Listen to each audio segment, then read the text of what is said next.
तो महाराज देखिए बारात भी आए समय से, आवेगी नहीं आई, समय से बारात बिल्कुल परफेक्ट समय बारात आई।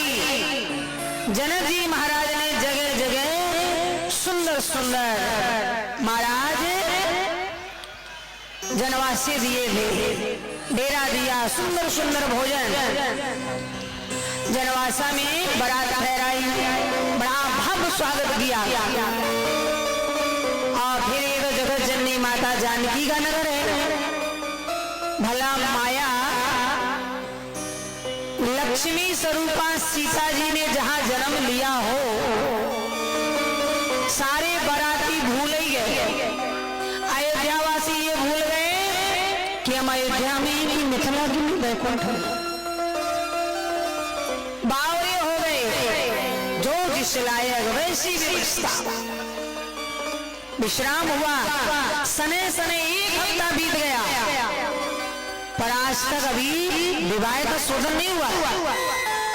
दोनों पक्ष बैठ गया, एक तरफ वर पक्ष बैठा है, एक तरफ वधू पक्ष बैठा है। समय समधी एक तरफ देवता जनक जी महाराज को देख रहे हैं और दूसरी सब देवता अयोध्यापति महाराज दशरथ जी को देख रहे हैं। समय समधी देखे हमें आजो, आज हमारा भव्य ऋषि मंडली ब्राह्मण विवाह शोधन होने वाला ही था कि इतने में महाराज अयोध्यापति खड़े हुए। और जब अयोध्यापति महाराज खड़े हुए, जनक जी महाराज से हाथ जोड़ के बोले सरकार, बाद में विवाह शोधन हो, पहले हमें आपसे कुछ मांगना है, कुछ मांगना है। अब जनक जी महाराज के तो पसीना आ गया, सूख गया, कहीं ऐसा तो नहीं है राम जी महाराज धनुष तोड़ दिए हैं और दशरथ जी महाराज की डिमांड, आज दहेज बहुत चलता है। बोलो बोलो, अब आप मिथिला में हो या ना हो, जनकपुर में, पर हमारे इंडिया में दम से दहेज चलता है। इंडिया हाँ, हमारे इंडिया में तो लड़का बेचा जाता, समझते ना, बेचना, जैसे कुत्ता बिकता है, गधा बिकता है, गाय भैंस बिकती है, खच्चर बिकता है, इंडिया में लड़का बिकता है। हाँ, आईजी, पीजी, डॉक्टर, इंजीनियर, फिर वह लड़का का बाप का देखो व्यापारी बनकर बैठा है। हमारे बबुआ के 20 लाख लग चुके हैं, तुहार भला हो रे। जिस तरह मार्केट में पशु बिकता है ना, लड़का बिकता है। 20 लाख लग चुके हैं, 20 से ऊपर हो तो आना, वरना जाओ।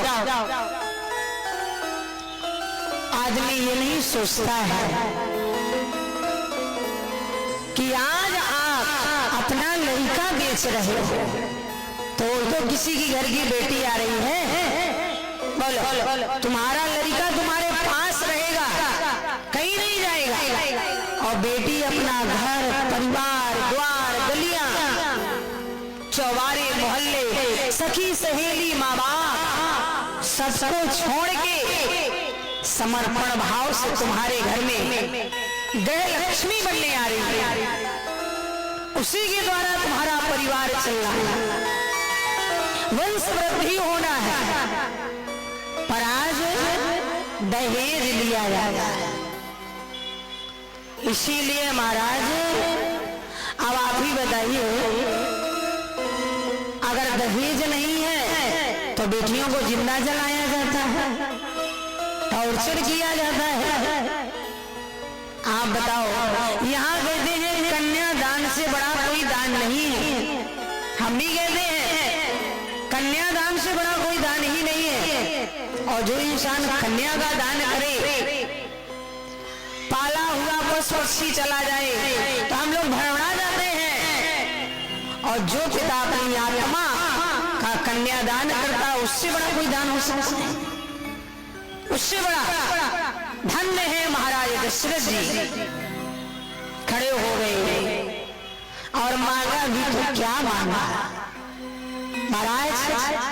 हे मिथिलापति, हे विदेहराज, हे जनक जी महाराज, हे मिथिलेश, आज अयोध्यापति आपसे कुछ मांगना चाहता है। जनक जी महाराज बोले सरकार आदेश। आदेश।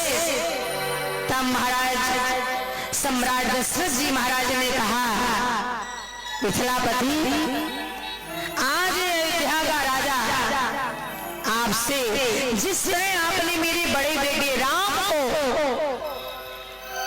मिथिला का जमाई बना लिया है, उसी तरह मेरे और भी 3 बेटे हैं। कृपा करके अगर उन्हें भी अपने मिथिला का जमाई बना लेंगे तो आपकी बड़ी कृपा होगी, बड़ी मेहरबानी होगी। दोनों तरफ से तालियां बजने लगी। जय हो दशरथ जी महाराज की जय हो। और वाकई में अगर हर पिता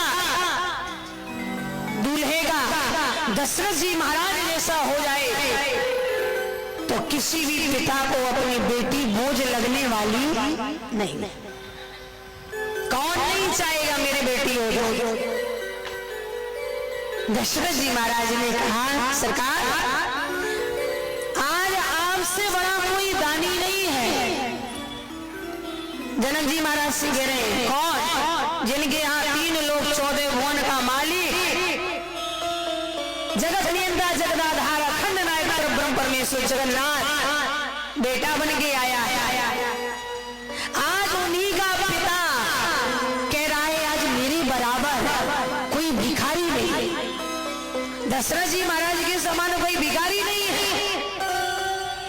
और मिथिलापति के समान कोई महाराज दानी नहीं। क्यों? क्योंकि दानी का हाथ हमेशा ऊपर रहता है और भिखारी का हाथ नीचे रहता है। कन्यादान में भी कन्या का हाथ ऊपर रहता है और दूल्हे का हाथ स्वयं 3 लोग के 14 भुवन मालिक ने, राम जी ने भी नीचे हाथ करके देवी लक्ष्मी जी का हाथ, सीता जी का हाथ दान में लिया। इसीलिए महाराज मिथिला जैसा कोई दानी देश नहीं है। मिथिला जैसा यहाँ हमारा गणना लिखी है, इतिहास भी गवाह है।